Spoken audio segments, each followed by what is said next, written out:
Two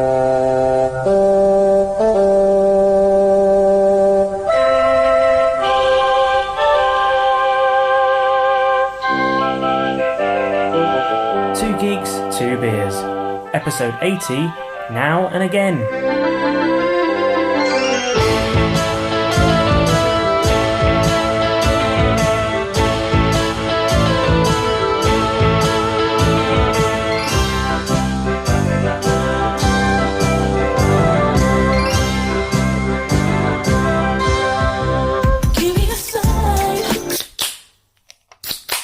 Well, hello, and welcome to Two Geeks, Two Beers with me, Tom, and my fellow fan of random nostalgic junk. It's Morgan. That's me, hello. So this next episode is a bit of a random one. I feel like the majority of our episodes are kind of focused on something or other where, you know, there'll definitely be fans of it, you know, and, you know, it's likely to get a decent amount of downloads in its lifetime. Yeah. However...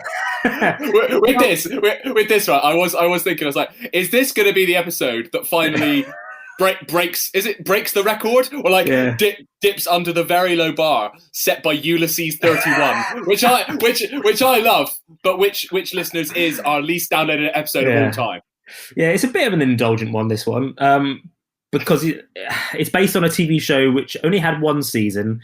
It's quite a long time ago now, and it's not classic. One that I doubt it's one that most people will remember. So it's kind of making it, as you say, it's more of like a test to see if it will be our most, you know, at least downloaded episode ever. But, you know, I hope I'm proved wrong. Maybe it's a surprisingly popular show, and I think it might be, considering what I found out during the making of this episode. So it might be wrong. So we are talking about Now and Again, which sounds like a daytime 90s American soap. Well, au contraire. There was also like a soapy 90s or mid-noughties US drama called Once and Again. And now this is not that.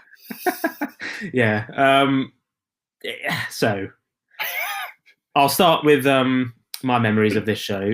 Right. We'll get onto the plot and what it's all about in a minute. But for me, Now and Again, it was shown on Channel 4, I think, in the UK in the early noughties.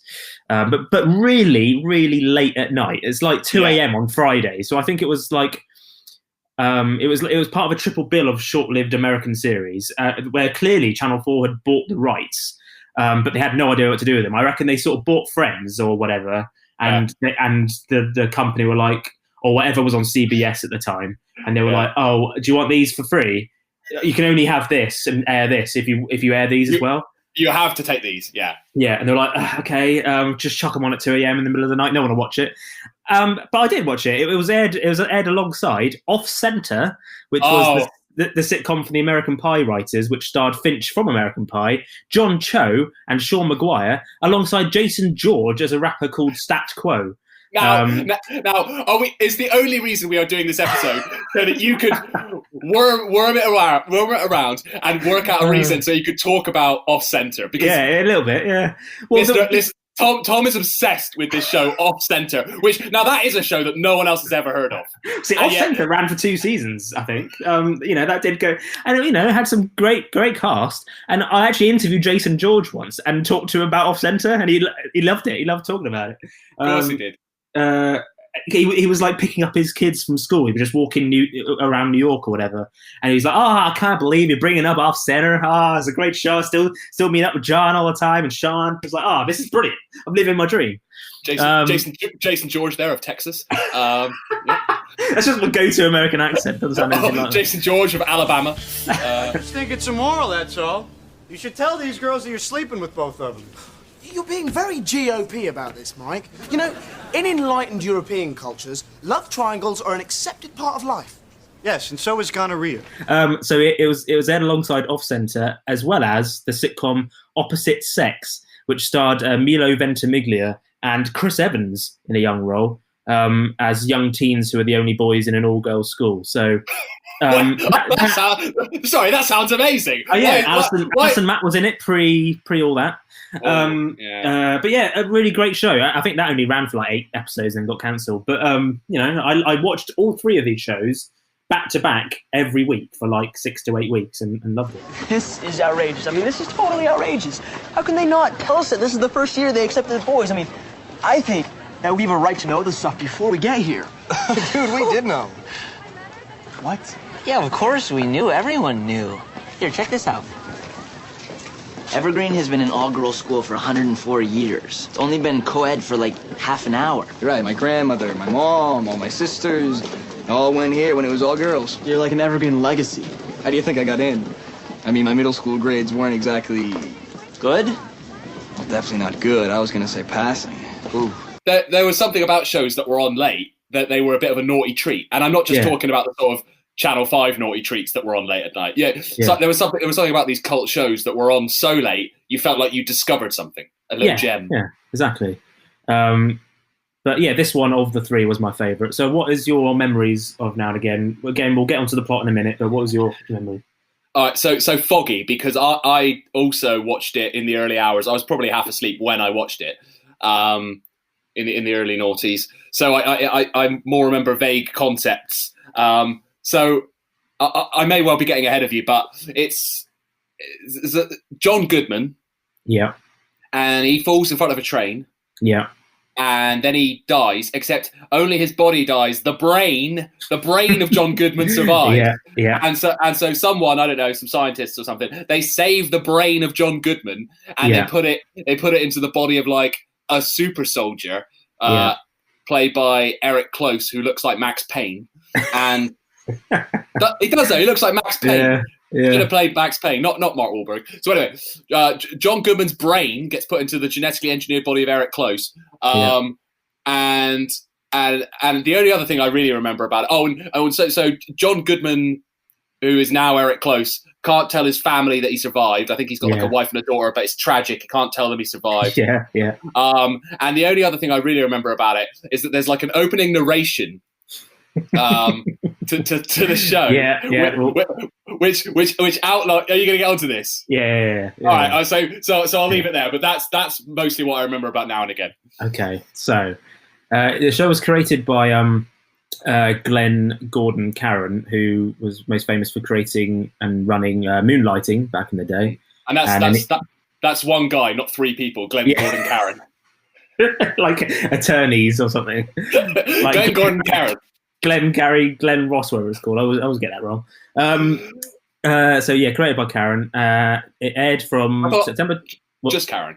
Or Glenn Gordon. Just Karen, not Gordon or Glenn. But it aired from September 24th, 1999 until May 5th, 2000 on CBS.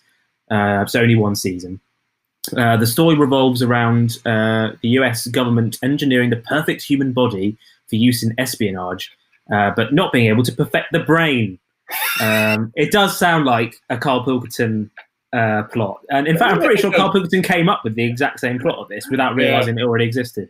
But also, if you were Eric Close, the actor they'd be like, right, we're looking for someone to portray the perfect human form, like the ultimate man. And he's like, yeah, I'll go up for that. Think I'll nail it. I'm Eric Close. I'm the perfect human specimen. In an attempt to get the project up and running, they take the brain, and this is what it says here, I haven't written this, the brain of overweight family man Michael Wiseman, who was killed in a train accident. So Michael Wiseman played by John Goodman, which is quite a coup, really. He went on to be even a bigger star, didn't he? He's already huge because of Roseanne and stuff, but then he started doing films like around this sort of time. No, he did Big Lebowski ages ago, didn't he? I'm talking nonsense. But you know what I mean? He became like proper actor in the movie. But also, John Goodman had already been in the Flintstones, so I don't know what you're talking about. His career had already peaked. I'm talking nonsense.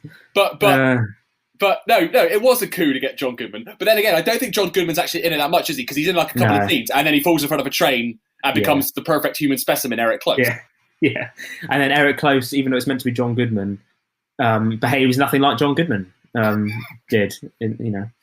anyway, given a new life, Michael is kept in an apartment where he is trained by government experts led by Dr. Theodore Morris, played by, which we'll go on to in a minute, Dennis Haysbert of 24 fame.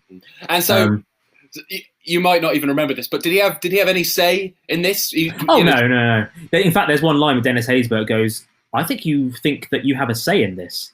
So he has to just kind of go along with it. So he trains John Goodman's brain in the art of espionage.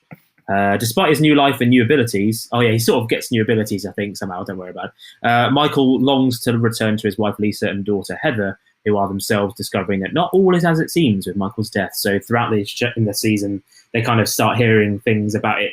Something's dodgy, something's happened. We don't quite know what, but yeah. And is it addressed how John Goodman's wife would feel about her husband's brain now being in the body of Eric Close? Because you think she'd be happy because he's the perfect human specimen, but then it's not the guy she fell in love with. No, and I don't think she finds out at all, because Eric Close purposely visits them and gets himself involved in their life without telling them what it is, even though he shouldn't really do that. Dennis Haysbert's not happy with it, but he does it anyway. But I might be wrong, but I don't think she finds out, because I watched most of the final episode the other day, and it didn't look like she knew. Again, fantastic levels of research on this podcast. Come on, I didn't have time to watch all 22 episodes of now and again. I watched most of the final episode, so he stayed away from his family. So he was. He was very much with his family all the time. He just didn't tell her who he really is. You know what I mean? So okay. Yeah, no. So he hung out with her. He found reasons to sort of break the rules, but not really, by hanging out with them and stuff. And he even snogs her in the final episode, but she doesn't know it's actually John Goodman in there. So I assume if they carried on, she would have found out eventually. But his best friend, John Goodman's best mate, I think does know. He finds out and he helps him and all that kind of stuff. You always have to have the best friend who knows the secret. Yeah, exactly. It's like Good Night, Sweetheart. That is a classic trope. Yeah. So he finds out and he's sort of trying to help him throughout the series. So the show's kind of like a big mix of like $6 Million Man, a bit of 24 before 24 was even a thing, a bit of Alias before Alias was even a thing, a bit of Person of Interest before Person of Interest was a thing. So if anything, I'd say it was before its time in many respects. And again, we'll get on to why I think it's underrated. But just a mix of everything, which at the time was relatively new. So let's go through the cast. So as we say, Eric Close plays Michael Wiseman, an insurance executive who was killed in an accident. His brain has been implanted into a genetically engineered body. John Goodman plays Michael. No matter how many times you say it, it's still funny. Still funny. So Eric Close, the most chiseled man of all time. He was younger than us at the time of filming. He was 32 when he filmed this. Yeah. You get those every so often, don't you? Where it's like, George Lazenby was 29 when he filmed Secret Service. Or... Say the thing that you tweeted me the other day. I saw on Twitter. I sent you. There was it was a montage of the cast of Cheers and how old they were when the show started. And which was the one that really got you? The one that got me there was three. So Kelsey Grammer was 27, and he was like a proper man with a proper job, and he was proper. He's 27. He looks fucking old. And then you got Norm, who's my age or our age now, 34. Yeah. Norm, and then Cliff, who's got like grey hair, and he's like the oldest man alive, and he's 35.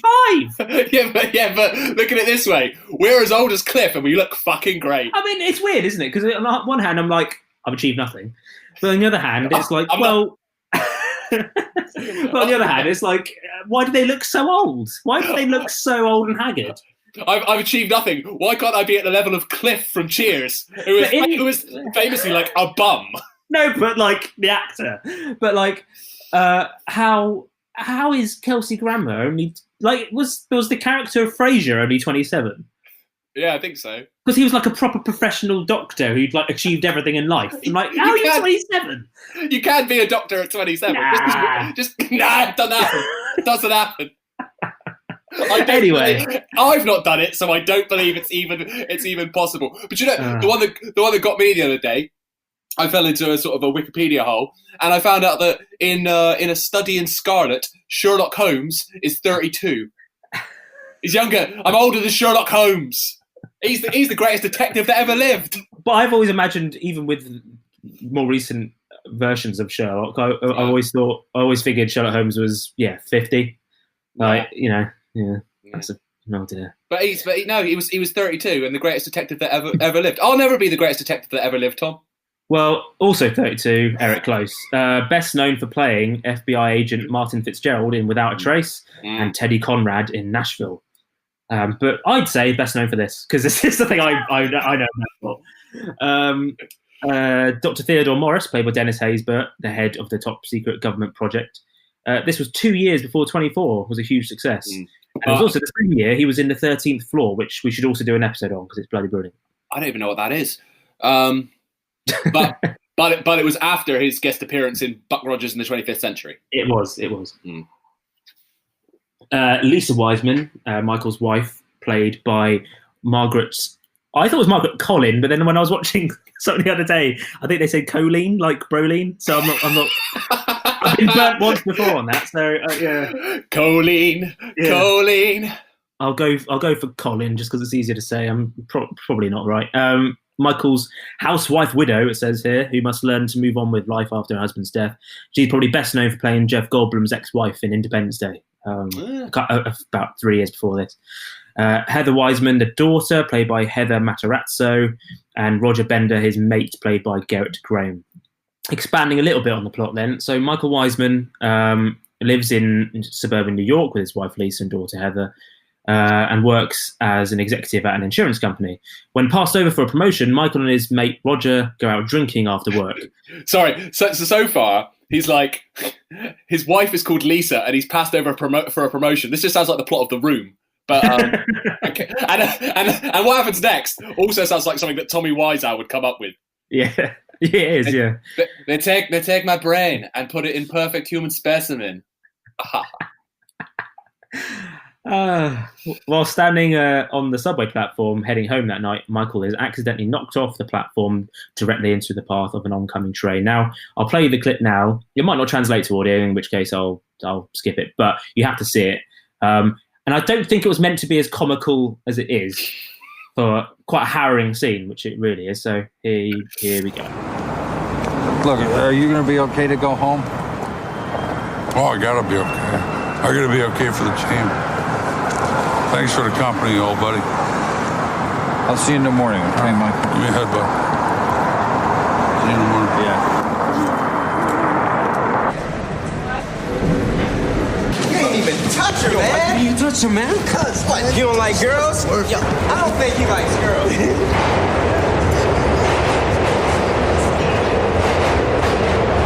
are you looking at me for? I'm a boy. What do you like, man. Boys? Look, man, she was fat and ugly, all right? It was $50, man.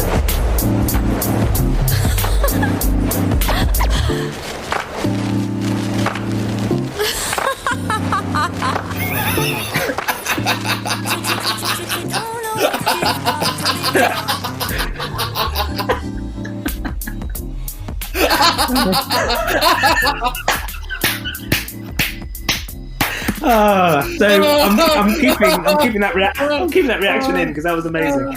So what you couldn't see there, I'll try and remember to put a link to that bit on the website, because what you couldn't see there was there was a few youths that came into the subway and they pushed one of them. One falls into another person, into another person, into another person, then it like falls into John Goodman. Yeah, and John Goodman gets knocked into the path of the train, and then they do this weird CGI effects where he just sort of goes flying slowly like Superman into the camera with his mouth wide open. There's a slow-mo shot of the train sort of like bops him, and then he's just, you see him like floating in extreme slow-mo, like no. It's very funny. No, I don't know if it was meant to be funny or what. I don't think. Really, as we'll get onto with the whole series, really offbeat choice of soundtrack as well. Yeah. Oh yeah. Trust me, I'm gonna wax lyrical about that when we get onto it. So when he awakes, he sees Dr. Theodore Morris, the head of a top secret government project to artificially engineer the perfect human body. Is it explained why John Goodman's brain? Why they? Let's say yes. I didn't watch too much of it. I did originally, just not now. It was a good 20 years ago. I just wonder, like, were they just waiting for any old brain? I think it might have been a case of someone had to die around that sort of time and in certain circumstances, and yeah. But they might have gone into that as well later on if it carried on going. There might have been a reason why he was chosen. Who knows? He might have been killed on purpose. Unable to create a brain from scratch, Dr. Morris has rescued Michael's brain from his dead body and implanted it into the engineered body.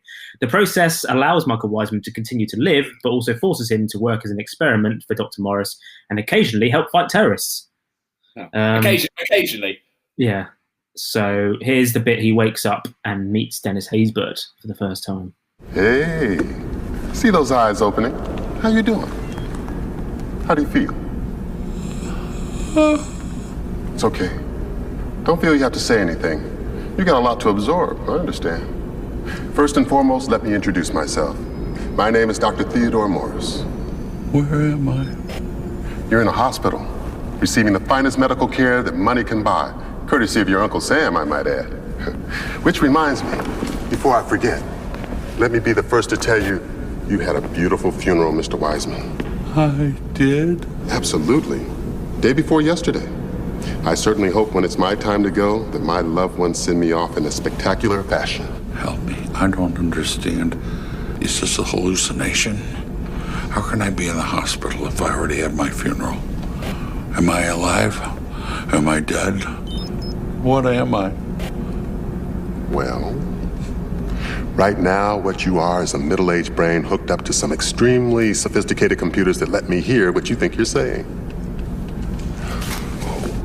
The United States government, our government, has since the conclusion of World War II spent billions of dollars researching all sorts of biochemical and bioengineering techniques in the hopes of one day actually being able to build a man, an American man. A man who could do those things mere mortal American men are loath to do. Travel in dangerous places, take risks, wage war. Excuse me, I'm thirsty. Could you maybe give me a glass of... You, sir, have an opportunity to be the beneficiary of all that money and all that research. You see, we're at the point in our work where we need... Well, we got everything pretty well figured out except the mind thing. Can't lick the mind thing. I mean, we're all ready to go except for that. I mean, ready to try anyway. Build a man with the speed of Michael Jordan, the strength of Superman, and the grace of Fred Astaire. A guy who's going to look good, be young, be omnipotent. Wow, huh? You just can't lick the mind thing. So the writer of that episode was so proud of the phrase "lick the mind thing" that he inserted it not once but twice. So if Dennis Haysbert, who's fantastic there, has to be said, if he's delivering his spectacular monologue to John Goodman's brain, which is just his brain on wires, how can he see? He says he's got no throat. It's just no body. Don't worry about it. It's all right. that's that one sorted. So because of the top secret nature of the project, Michael is told he may never have contact again with his wife or daughter under penalty of his own death and the death of anyone he tells of his existence. Despite the threat, Michael finds ways to contact his family while keeping his true identity a secret. So over the course of the series, Morris continues to experiment on Michael, testing the limits of his abilities and strength. Michael is occasionally used to complete secret missions or foil criminal activity. Lisa and Heather find themselves running out of money because the insurance company refuses to pay on Michael's policy, leading Lisa to become an estate agent. So I thought that was going somewhere really different. Where it was like, she's desperate for money. What's she going to do? She's going to sink to real depths. She's going to become an estate agent. No. So let's talk about the show's intriguing intro, which, to be honest, I don't think it helped with its lack of success. So, you think I'll be there for you, friends, you think of Cheers, you mentioned earlier. Everybody knows your name. Didn't quite do it for now and again. In my opinion, this is just my opinion. People are out of opinions, aren't they? Are they? I can't remember anymore. So firstly, in later episodes, it would also show this fantastic intro, which you sort of mentioned earlier, before the theme tune, explaining the bizarre plot of the show with the earnest narration by the brilliant actor Charles Durning, he's popped up in all sorts of things. But we'll get on to the theme tune in a minute. But let's start with this the great intro that you remember so well. An ordinary man insurance executive, 45 years old, stumbles to his death on a subway platform in New York City. Or does he? Unbeknownst to his wife or child, his brain is rescued from the accident scene by a secret branch of the United States government and put into the body of an artificially produced 26-year-old man who has the strength of Superman, the speed of Michael Jordan, and the grace of Fred Astaire. The only catch, under penalty of death, he can never let anyone from his past know he is still alive. And that, my friends, is a problem.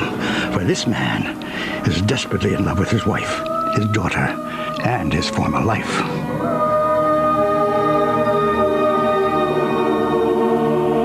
Charles Durning there, sounding like he's either got a gun to his head or he's just on the run. I don't know. I love the kind of the urgent nature of that. Yeah, like he did it. Like Charles, we got one shot of this, right? Yeah, he's running to work or something. Yeah, it's almost lunch, and he's like, his brain was saved from the platform, and it was put into a body. Also, what do you mean? What do you mean the genetically engineered body is 26? What does that even mean? How can it be 26 years old? The speed of Michael Jordan, the strength of Superman, and the grace of Fred Astaire, which was the bit that I always remembered. Yeah, because that always struck me as odd. They're like, right, going to build the perfect human body. What are the qualities you want it to have? This right, anything's up for grabs, guys. Well, I suppose we want it to be strong as Superman. Okay, yeah, and we want it to be fast as like the greatest human athlete, one of the greatest human athletes of all time, Michael Jordan. What else? Graceful, I think. Graceful. On top of that, speed and strength. I want him to be graceful. Who was the most graceful human being who ever lived? Fred Astaire. The comic timing of Dick Van Dyke. That's all that was missing. That's all that was missing. And the charm of Roger Moore. Like, why stop there? Why keep going? Keep going. And the penis of Nadler.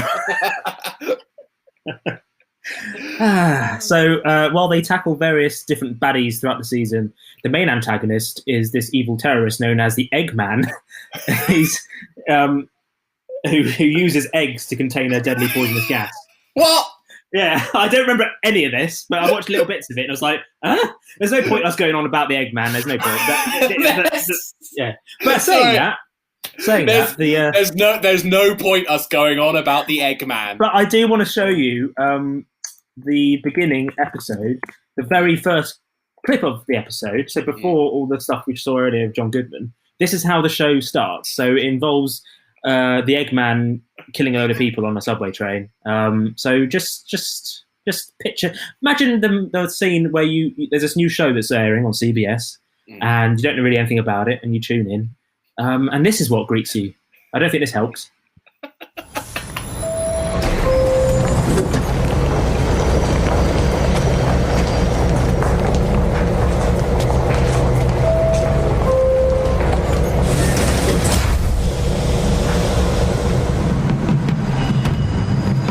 What? Oh! Jesus! Fucking hell! Yeah, the live reactions of Morgan there. So what you couldn't see is a subway train in Tokyo, and there's a little kid laughing, and then eggs fall on the ground, smashes, and then everyone on the subway car, including the kid, blood comes out of their eyes and nose, and they all die, and it gets worse than that. But that's a really harrowing first scene. Horrific. And then it's like now and again, jokey, and it's like, all right, like pick a way, you know, pick a mood. Yeah. So in the finale, the Eggman breaks out of prison. Margaret finds out that her husband wasn't dead after he was hit by the train. She doesn't know about Eric Close and all that, but she does know that, and attempts to confront Dennis Haysbert before Eric Close stops her. And it does end on something of a cliffhanger. So here is how the first season and only season ended. Can't believe it was the only season. I'll make the food. You get the door. Okay.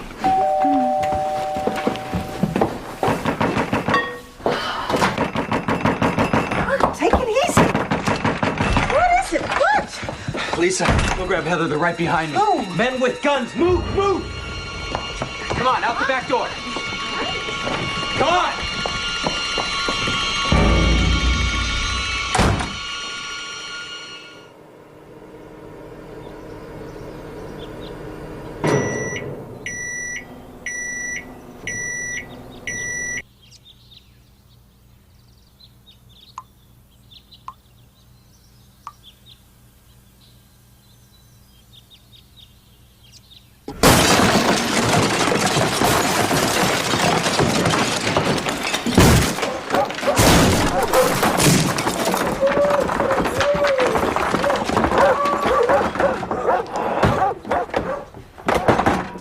Find them.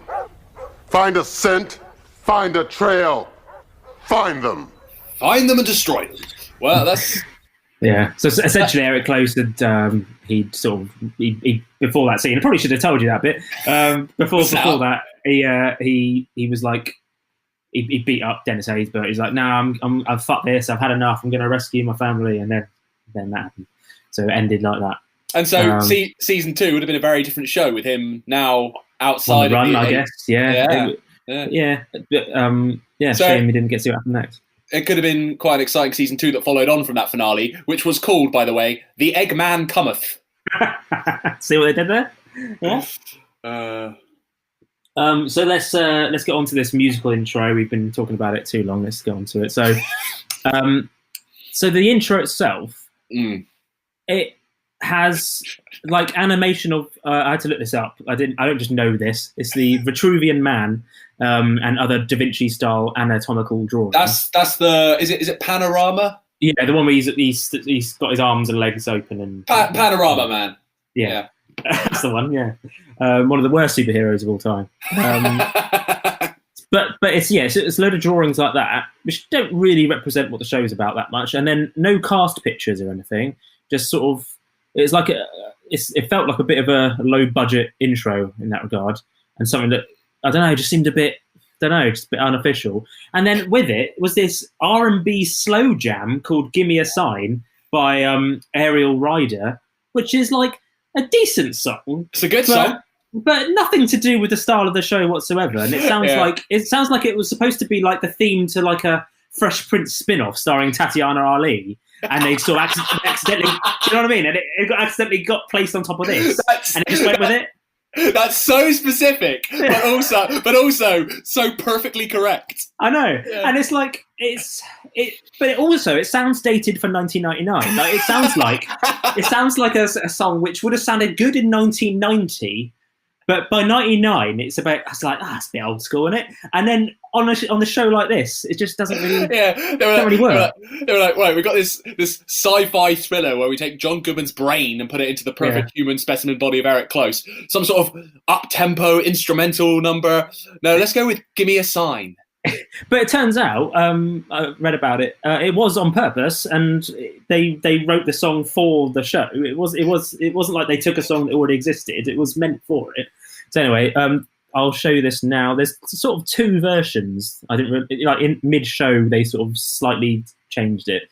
So let's hear both now. I know you can't wait for this. Give me a sign. Blow me a kiss through space and time. We never know how good it is until it's gone. Give me a sign. So I can feel it when you try. Knowing I can remember me and so alive. Knowing I can remember me and so alive. So that's the first one. And then the second one is pretty much the same, but with added like, oh yeah, right? Right. Now and again, try to remember who I am. We only know what we can't have, and what we can't have. Now and again, try to remember all you can. We only want what we can't have, and what we can't have. We never see what's good until it's left behind.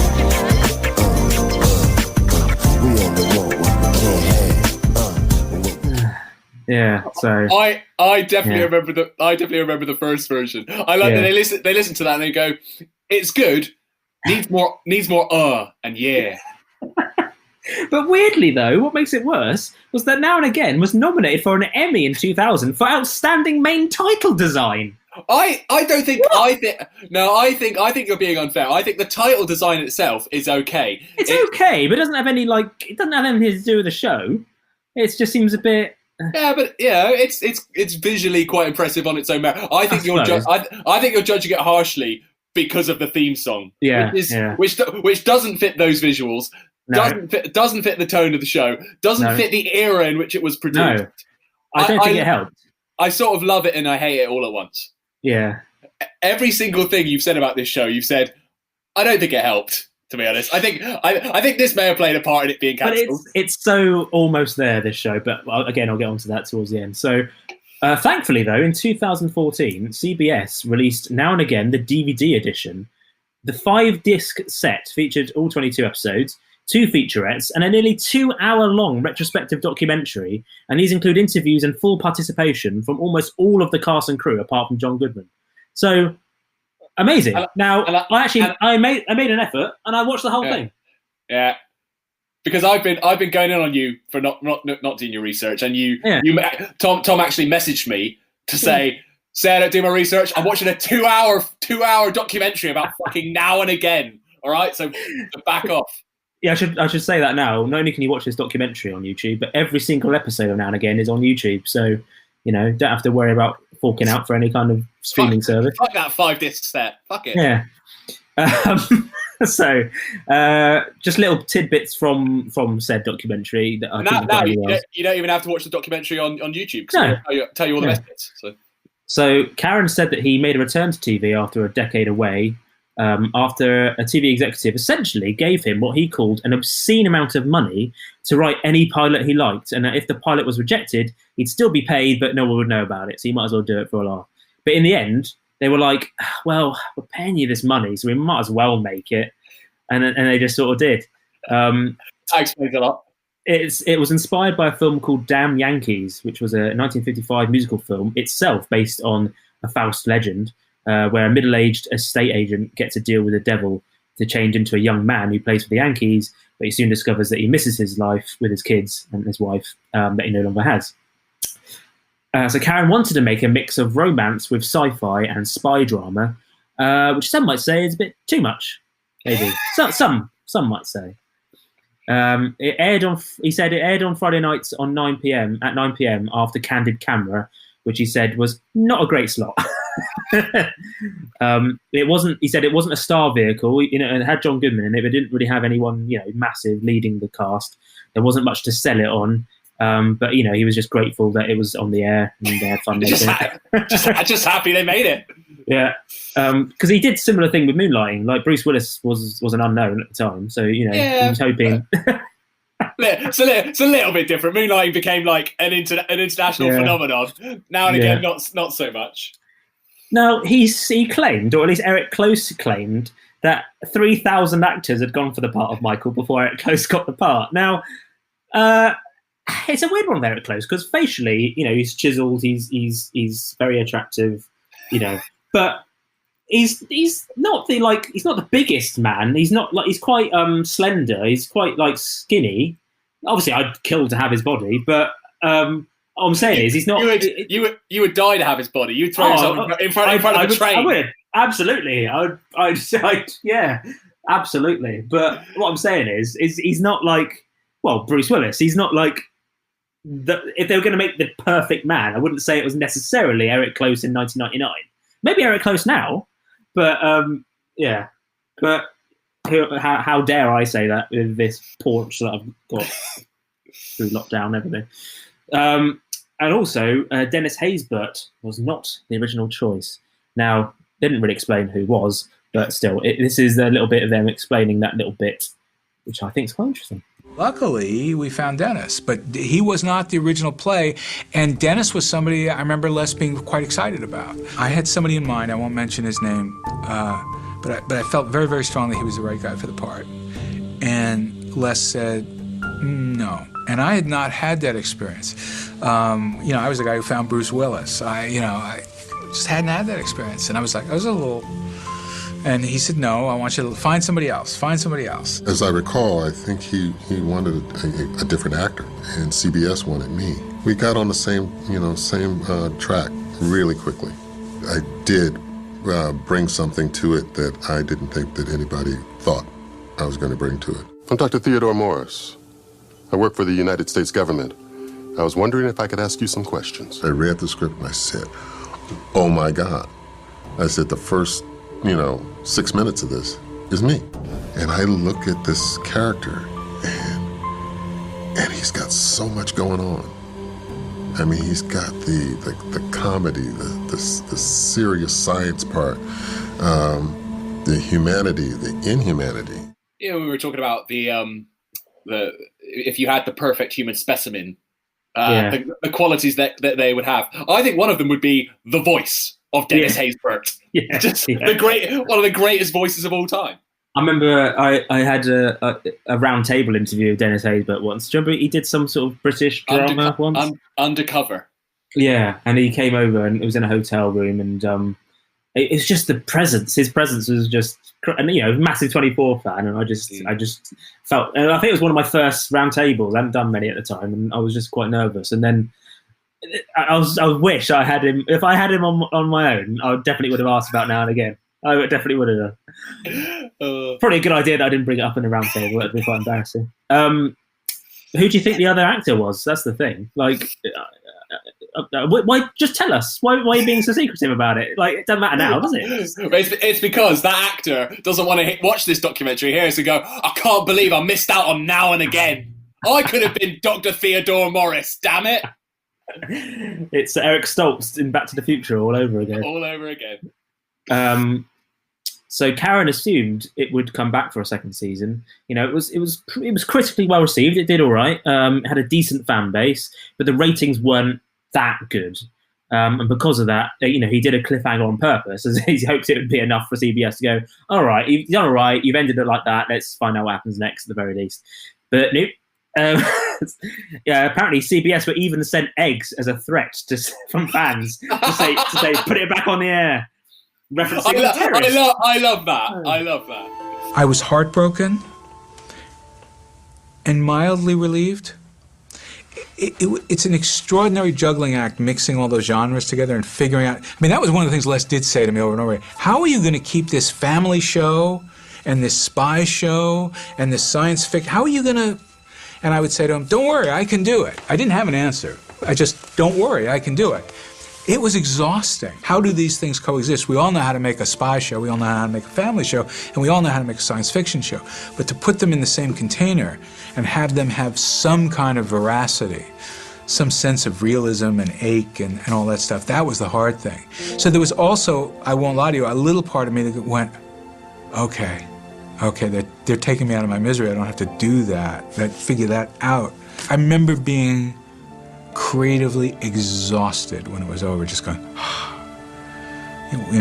what's wrong with you? Why do you have to pick such hard stuff? Kind of doing that thing to myself. You're always hopeful. I mean, I think our numbers weren't great, but they weren't poor. We're kind of right there in the middle. And that happens to a lot of shows. But I think we felt as though we had enough of a following. There was an audience. People they dug this show. And I think had it hung around a little while longer, I think we would have been around for a while. We've done several seasons. And up until the end, I think we all were, I remember thinking, I have a pretty good feeling that we're probably going to go another year. It was heartbreaking. It's definitely a sad day because we all really loved each other. We were having such a great time making that show, and we all were hoping to be together for a long time. As I recall, I don't think we really said goodbye because we just knew we were coming back. We knew we had a great show. I was just totally shocked to hear that we weren't coming back. I was like, what? I said it didn't make sense to me. Sad. It's quite sad. Forget Give Me a Sign, give me a second season. Yeah. And you think of the shows that have gone on and shouldn't have done, and then shows like this you think, well, you should have at least tried a second season. I understand why Opposite Sex didn't get a second season, but come on. Like, if Off Centre can get a second season, then this deserves a second season.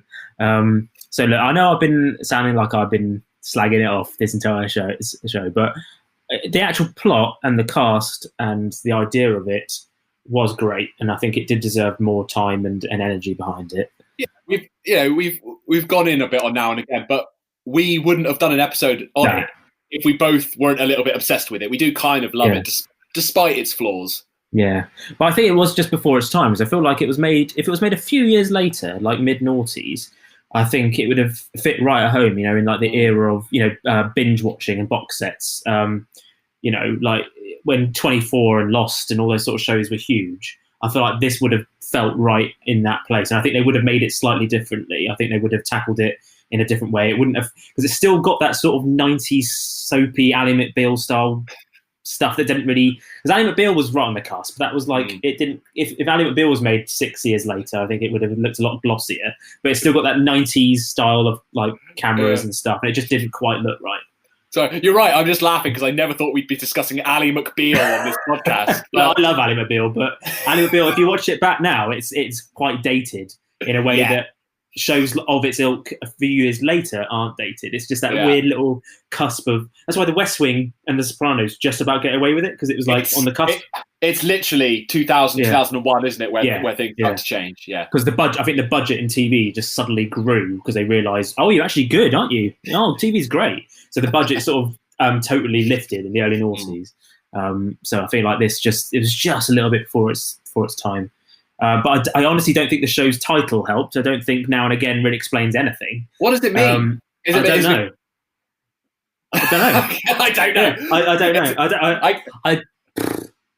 I guess because he was John Goodman and now he's Eric Close, so it's like I guess it just doesn't. Now and Again. like Person of Interest. Great, is a good title. 24, whatever. But like this is just. Yeah, it just sounds like a soap to me. It just doesn't sound like what it is. No. So I feel like a lot of people wouldn't have had a clue what it was about. The intro, we've already talked about that. The music just doesn't fit. You know, it doesn't have that hook to it, and I think it just suffered from poor marketing.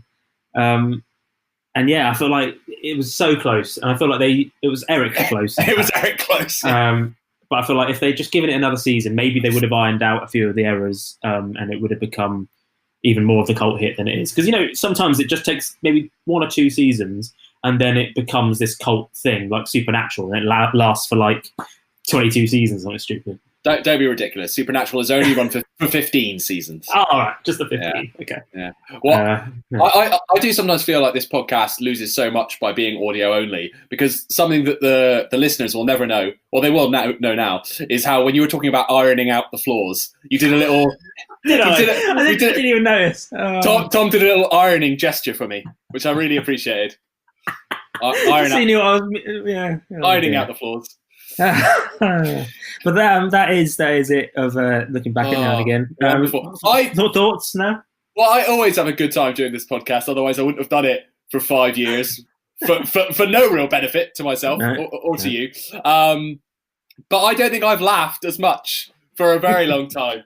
That's just lockdown. Yeah, no, I've gone mad. What glorious! I love it. I like the one thing I was. I know we've poked fun at it and said that maybe it was trying to juggle too much, and even Karen himself there, he was saying what almost like, what was I thinking? Why did I fuse all these genres? But the fact that he did Moonlighting, which is one of the most innovative, famously one of the most dramatically innovative shows of all time, and then he did Now and Again. He was not someone who lacked ambition, and this was not a show that lacked ambition.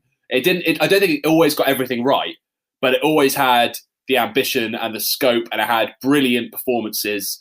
I think you're right. I think it was slightly ahead of its time.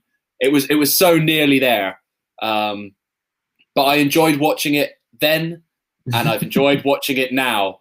Again and again, yeah.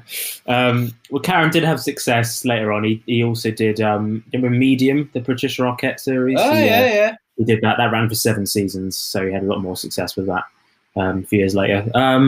So that's it. Well, thanks very much for joining us on this little adventure. If you've never seen or heard about Now and Again before, which is quite possible, hopefully you still enjoyed this.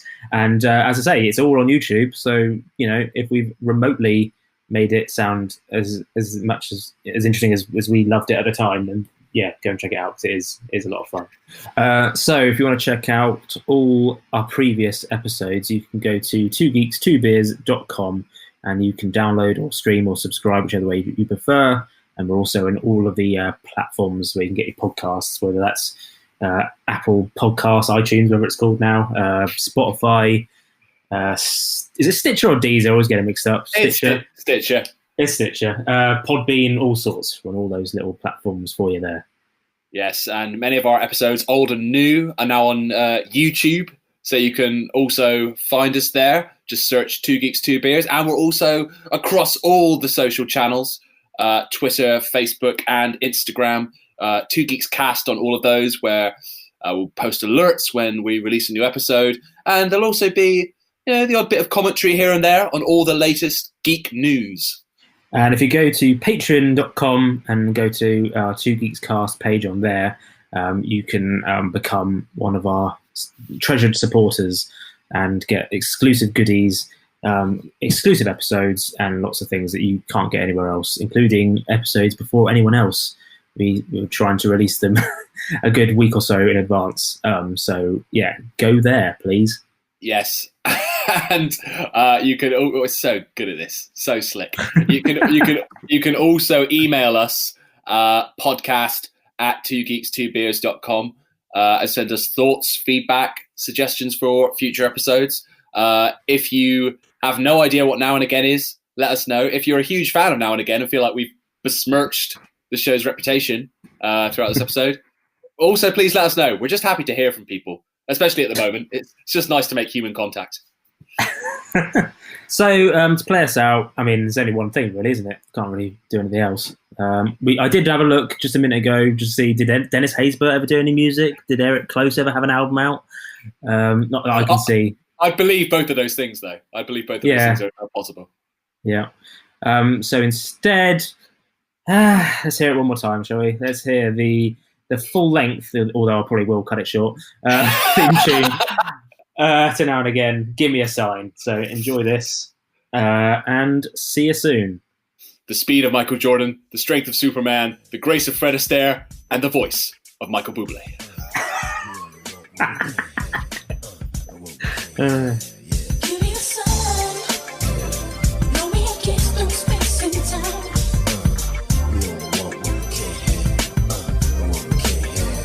Give me a sign. Swear I can feel it when you try.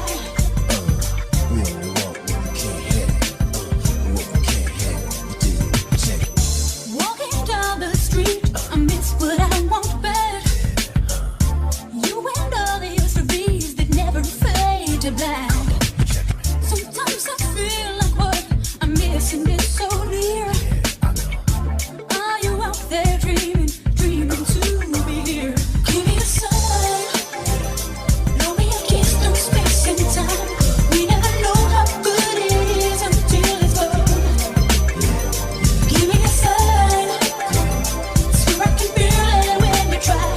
Now and again, remember me and so alive. Now and again, remember me and so alive. Sometimes I feel some comfort that takes me by surprise. Like something so familiar inside, strange inside. Can you feel my body kissing yours?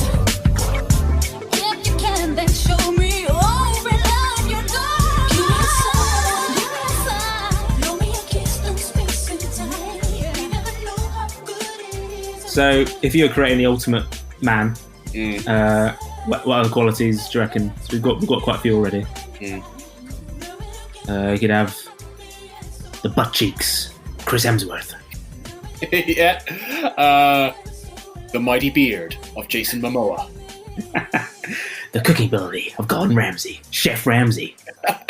The comforting presence of Keanu Reeves. The musical prowess of Hugh Jackman. Or we could just go, and Hugh Jackman. just Hugh Jackman, the perfect human specimen. Yeah, he's got it ready. He's got it all. It's Hugh Jackman, isn't it? Oh, okay. Right. Cool. Sorted. Done.